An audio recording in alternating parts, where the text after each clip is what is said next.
Thanks a lot, guys. Thank you. Good evening, staff and students of the Wilfrid Laurier University SBE graduating class of 2016. To my fellow students, congratulations on being a part of the 7% of people in the world with a college degree. It's a tremendous honor to represent this class here tonight, and I feel extremely lucky to have spent the past 4 years at Laurier with you guys. I've done the most growing up and learning during these past 4 years, more than any other 4 years in my life by far. I have the next 15 minutes or so to convince you guys that all the tuition and panic attacks were worth it. Famous author Rudyard Kipling once said, "If history were taught in the form of stories, it would never be forgotten." I plan to tell tonight in stories, and for a couple of reasons, I want to start with this one. This first story takes place in mid-October 2013, the beginning of my second year at Wilfrid Laurier. I finally wasn't a first year anymore. This was going to be a great year. We had made a bunch of new friends and had a lot of new experiences in first year, and it was only getting better.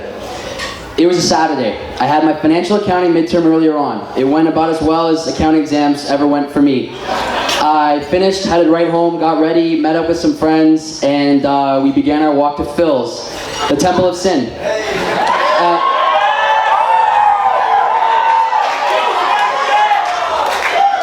I remember walking into Phil's thinking about all the great things going on, thinking to myself, I made it. I couldn't believe my luck at how well everything was working out.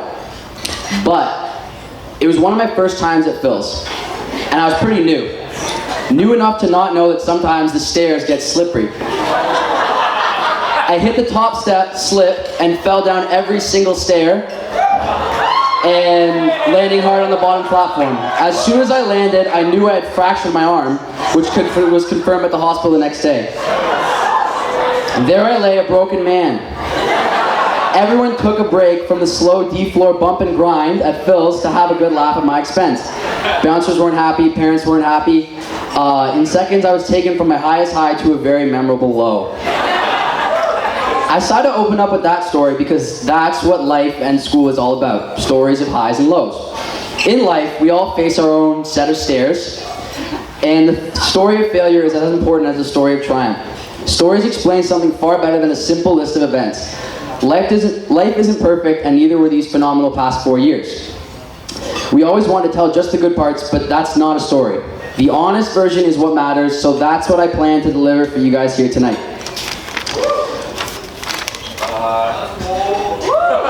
The first part of our journey as Laurier grads starts in 2012 with a choice for universities. Between selling my kidneys to afford Queen's tuition and having to wait 2 years to actually attend Ivy, Laurier, with a solid track record and smaller campus, was my first choice.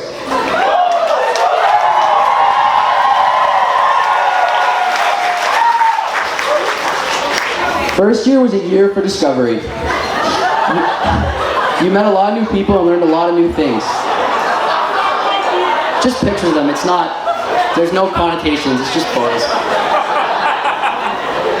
I remember my first BU 111 lecture with Leanne Haggerty. Sitting in the back of the lecture hall of R21, I felt like plankton thrown into an ocean of sharks. I didn't know anyone, and then, because I didn't remember that speech, it's like, look at the person left to you and person to right of you, and one person won't make it. So I was sitting alone, so there's no one left or right, so I was like, God damn, I'm not gonna make it to the end of the year.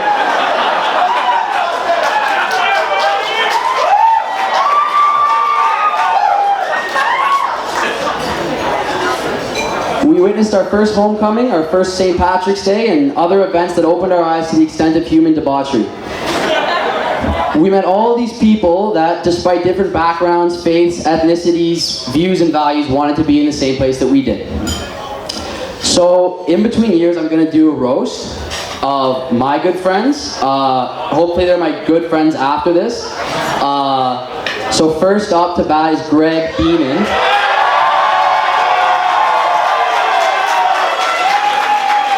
So,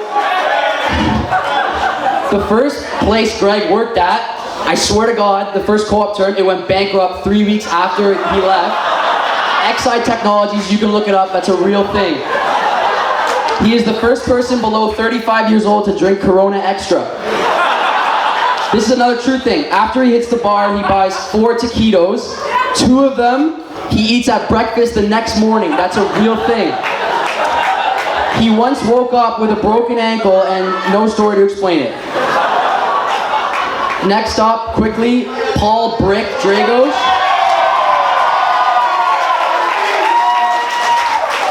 Named for his inability to shoot a basketball effectively. He's been in the early stages of growing a beard for the past 4 years.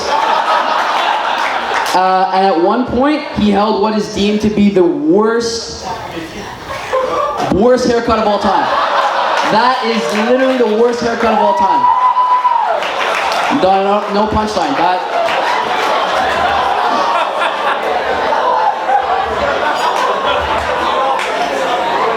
Second year, theme was trial and error. So first year is discovery, now we've got trial and error. I found this on Google Images. I don't know, it's Phil's, second year. So trial and error, you learn what you enjoyed and what you didn't. A lot of us lived off campus for the first time and moved into houses or apartments with our close friends. It was the first taste of true autonomy we had. We also learned the power of cheat sheets.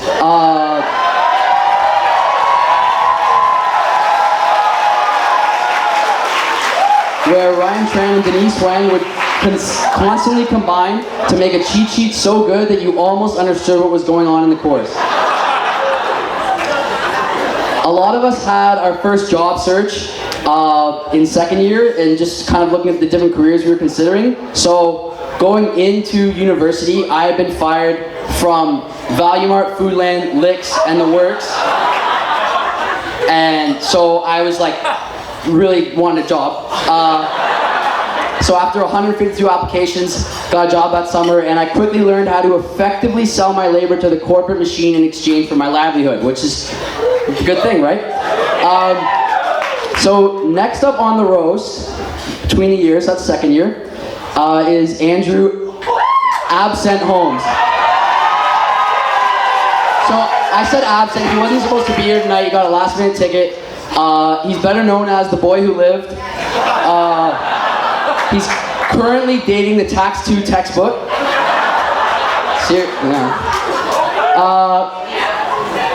Andrew's so lanky that when he runs, he looks like flailing spaghetti glued to a torso.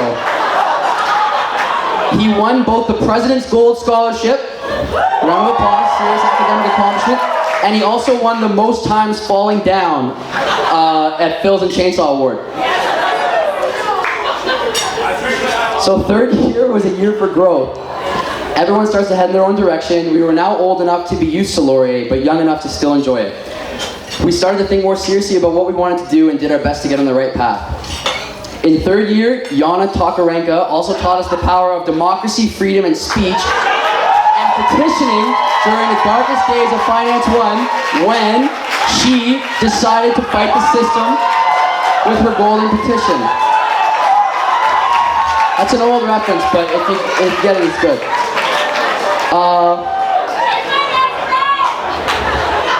That's a real photo, I didn't edit that. It was also a big year for participation marks. I found a meme that Adam Shaver put up, and I thought it was pretty funny. No apostrophe on the weir, but the message gets across.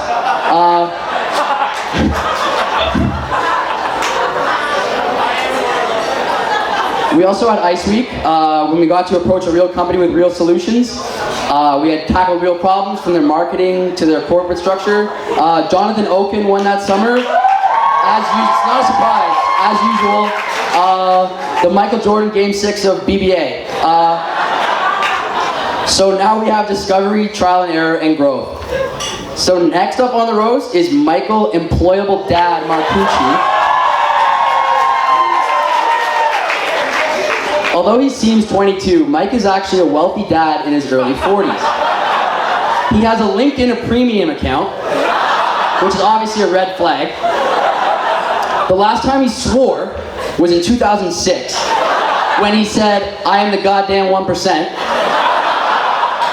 And legend has it, his first words out of the womb were, I think that stock looks overvalued.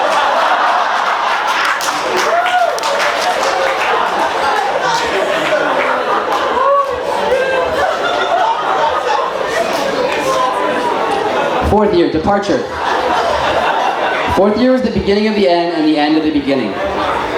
A lot of people find jobs. A lot of people travel. A lot of people stay at home. Whichever direction people chose, this was the year to do it. JDC won again, 7th time in a row, I believe. They had a cool rhyme for it. They have a rhyme for every number. What was it? It's gonna suck when you guys like go back down to 0 and it's just like something for 1 or something. It's just like underwhelming. But born winners, a great victory. We also got to do our World of Opportunity project.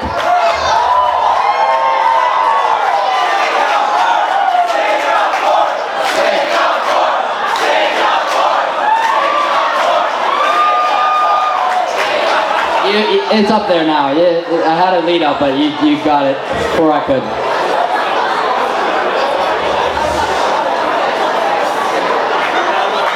Just that one. That one was the winner.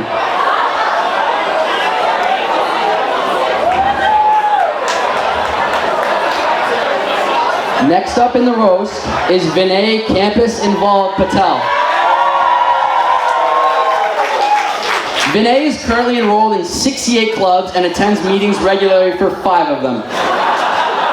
His hobbies include networking and being late because he was at other meetings that he was also late for. Honorable mentions for the roast were Justin Kavanaugh for looking like Chase Matthews from Zoe 101, and Chelsea Rain for getting banned from Phil's for life. Lifetime ban, that's, yeah. So, however simplistic, that was all 4 years in school. We saw things outside of school too, though. For our generation, global change happened. A lot of voices were heard, a lot of new conversations being had. We witnessed perhaps one of the most dynamic 4 years in terms of culture, art, and global paradigm shift. So, what now? About a week ago, I met up with my good friend and fellow student, Faraz Noor. I knew he'd be well-spoken, so I asked him to do just his best to summarize how he felt about Laurier from how it was to how it feels to leave. These were his words. I remember this one time in first year. I had come on campus to grind out a bunch of work and ended up falling asleep. The next morning, my TA found me in our classroom, drooling over my papers. And when he woke me up, all he said was, "Don't worry, university gets easier." But the reality is that it's getting harder. Harder to come to grips with the reality that for the first time in 16 years, I won't be going back to school in September. With the way this summer's going, I know it'll feel like it's over faster than I hoped. I've been trying to reach out to as many people as possible before I head out. Because life gets in the way sometimes, and what scares me is that what if it keeps getting in the way? Will we all keep in touch? I don't have the answer for that. But whether or not that happens, what I can say with confidence is that no amount of time can ever change the journey we've been on these past 4 years. You can't cheat time, and knowing that our time here won't last forever is what makes these fleeting moments so special. We may be gone soon, but what we've built will live forever. We built toughness, we built memories. If you think about it, we were actually the ones who built Canada's best business school.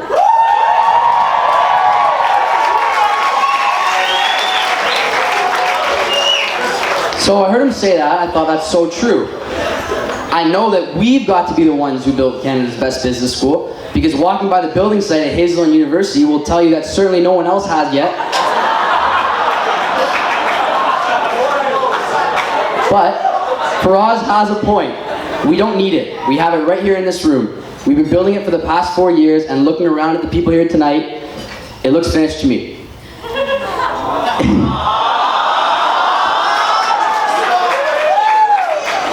In conclusion, it would be cool if we could all just start again.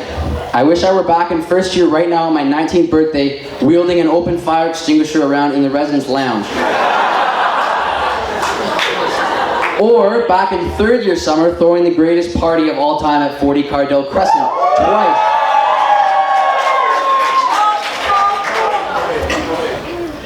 It would be cool to stick around Laurier. but that's not what life is about. American Naval Admiral Grace Hopper once said, "A ship in port is safe, but that's not what ships are built for." A really fantastic reality is that this graduating class is, in all honesty, set to be some of the future innovators, leaders, and inspiration of the world. Now, I don't have a whole lot of advice to give because different things work for everyone. I don't have my driver's license, so I'm not really comfortable giving out any advice to anyone. But if I were to leave one mantra that I think would work, especially for a group that's going on to do great things, it would be anything you choose to do in life, be politely arrogant. What I mean, I don't mean like swearing and spitting on people, and what I mean by that is don't ever let someone, no matter how nice their suit is or how polished they speak, tell you that you can't accomplish something. Don't just try and ignore it, be arrogant to it, as though it was never said. People will try to bring you down when they fear your potential. For every successful person, you will find at least 1,000 small-minded people who told him or her that they couldn't do it or it wouldn't work out. We're the ones who create our future and our ideas, and someone else's opinion on it is irrelevant if it doesn't help achieve our goals. Be politely arrogant.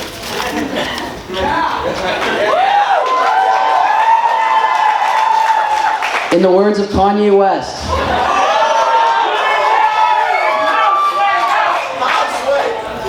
if you ever wanted to ever be anything, there will always be somebody that'd shoot down any dream.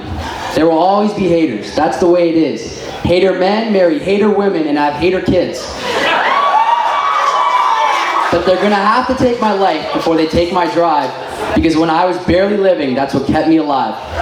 You guys have been great. On behalf of myself and my roommates, we want to keep the night going. After parties at our apartment, message us for details. Thanks for the amazing